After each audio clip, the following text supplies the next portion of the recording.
Hello' guys welcome back to my YouTube channel official Bhagyalakshmi blog.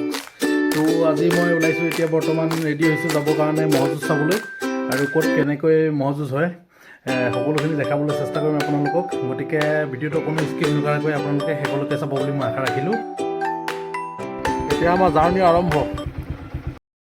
Finally এতিয়া গৈ আছোঁ আমি বালিজানত ম'হ যুঁজ চাবলৈ। তো ফাইনেলি আহি আমি পাই গ'লোহি বৰলামচু বালিজান। এতিয়া বৰ্তমান পথাৰত ম'হ যুঁজৰ প্ৰস্তুতি চলি আছে। এইটো ম'হ লৈ গৈ আছে, এইটো ম'হ এতিয়া 76 লিটাৰ আছে। ইয়াৰ অৰ্থ আচলতে আপোনালোকে সকলোৱে বুজি পাব, যিহেতু জানেই সকলোৱে 76 অৰ্থ বুজি। তো নকওঁ আৰু সকলোৱে গম পায় যিহেতু। আৰু যি নহওক আমি আহিছোঁ ম'হ যুঁজ খেলখন চাবলৈ। তো এয়া চাওক মহে যুঁজিব বুলি আমি বহুত আশাৰে বাট চাই আছোঁ, কিন্তু দুয়োটাই কি কথা পাতিছে নাজানো। দুয়োটাই কথা পাতিছে, কিন্তু এটা কৈ আছে যে আমি যুদ্ধ নকৰোঁ। এটা কৈ আছে যে আমি যুদ্ধ নকৰোঁ, যিহেতু আমি যুদ্ধ কৰিও আমাৰ দেহৰ ক্ষতি হ'ব, কিন্তু আমাৰ পুৰস্কাৰসমূহ সকলো মালিকেহে পাব। গতিকে আমি যুদ্ধ কৰি কি পাম? আমাৰ শিল ভাঙিব, কিবা ভাঙিব, কষ্ট পাম আমি।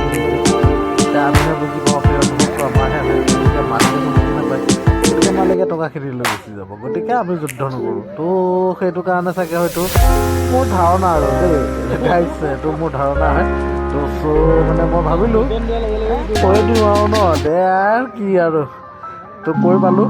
তো গাইজ এই দেখিছেনে সি দৌৰিছে, তাক দৌৰাইছে কিন্তু বেলেগ এটা মহে দেই। আৰু সি দৌৰাইছে এটা কাৰণে যে কৈছে তই দৌৰ তোৰ পিছে পিছে মালিক দৌৰিব আৰু মই এনেই ৰৈ চাই থাকিম, খেলখন সিমানতে অন্ত পৰিব। তো গাইজ এয়া দেখিছে, এটাৰ পিছত এটা ৰৈ আছে, কিন্তু যুদ্ধ নকৰে। সিহঁতে যুদ্ধ নকৰে এটা কাৰণে উদ্দেশ্য হ'ল এটাই যে সিহঁতে যুদ্ধ কৰিব, মালিকেহে পুৰস্কাৰটো লৈ গুচি যাব। গতিকে কিন্তু একচুৱেলি সিহঁতে এইটো ভবা নাই যে মালিকেই সিহঁতক খুৱাই বোৱাই ৰাখিছে। তো গোটেইখিনি ভঁৰালখনৰ দায়িত্বটো মালিকেই হয় ন, তো কষ্ট গোটেইখিনি মালিকেই হয়। ফাইনেলি গাইজ এইটো ক'ৰ হয় মই নাজানো। বৰ্তমান তেওঁৰ নামটো ৰেৱদাস বুলি গম পাইছোঁ। ৰেৱদাস লাষ্টতে ৰেৱদাসৰ মহটো খেলপথাৰলৈ লৈ আহিছে, কিন্তু তালৈ যুঁজিব নোৱাৰে। হাতীৰ লগত জানো মাখিয়ে যুঁজে?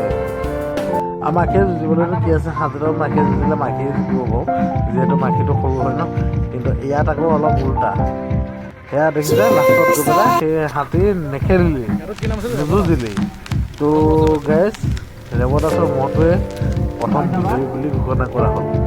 তো ফাইনেলি এয়া ৰেৱদাসৰ মহ। তো ৰেৱদাসৰ মহটো প্ৰথম বিজয়ী ঘোষণা কৰা হ'ল। তো মহটোক গামোচাৰে সন্মান কৰা হৈছে।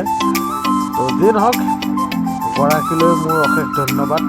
আৰু যিসকলে এই খেলখন আয়োজন কৰিলে, ম'হ যুঁজখন আয়োজন কৰিলে, তেখেতলোকলৈও মোৰ আন্তৰিক শুভেচ্ছা জ্ঞাপন কৰিলোঁ। আৰু শেষত ঘুগুনি পকৰি খাই মই সকলোৰে পৰা বিদায় ল'লোঁ। তো ফাইনেলি মই এতিয়া বৰ্তমান ঘৰৰ মোৱা হ'লোঁ।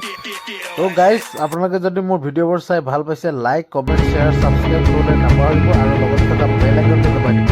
আহিবলগীয়া নতুন